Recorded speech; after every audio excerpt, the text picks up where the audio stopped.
এই যে সিজনটা যাচ্ছে, আমার মনে হয় যে এমন কোনো ঘর নাই, এমন কোনো লোক নাই যে জ্বরে আক্রান্ত হয়নি, শরীর ব্যথা হয়নি, শরীর কামড়ায়নি, হাতের পায়ের কোমরের গিরায় গিরায় ব্যথা করছে। এই সিজনে কি বললাম, এমন কোনো লোক নাই যে হাসপাতালে যায় নাই এই একই সমস্যা নিয়ে। অথচ 500 লোক গেলে 500 লোকের একই পরীক্ষা কে লিখে দিবি? 100 রোগী দেখার পরে কি তোকে কোনো অভিজ্ঞতা হয় নাই? টেস্ট ছাড়া কিচ্ছু হিয়ত নাই। যেইখানে প্রতিদিন একই লেভেলের একই পর্যায়ের রুগী আসতেছে, ওই জায়গায় ও কি কিসের ডাক্তার হবে? অভিজ্ঞতা কোনো কাজে লাগাইব না।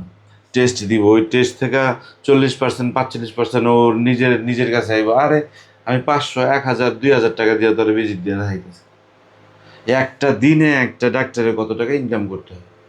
একদিনে একটা ডাক্তার 1 লাখ 2 লাখ টাকা ইনকাম করে, এইগুলা কি? বাংলা ছবিতে আগে দেখতাম যে তুমি একজন সামান্য ডাক্তারের সাথে প্রেম করছো, আমার বংশের মান ইজ্জত শেষ করে বলেছো। এই মানে ডাক্তারদের পর্যায়টা একটা সময় কোথায় ছিল?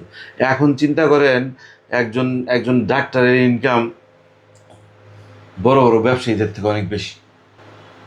এটা কি ব্যবসা?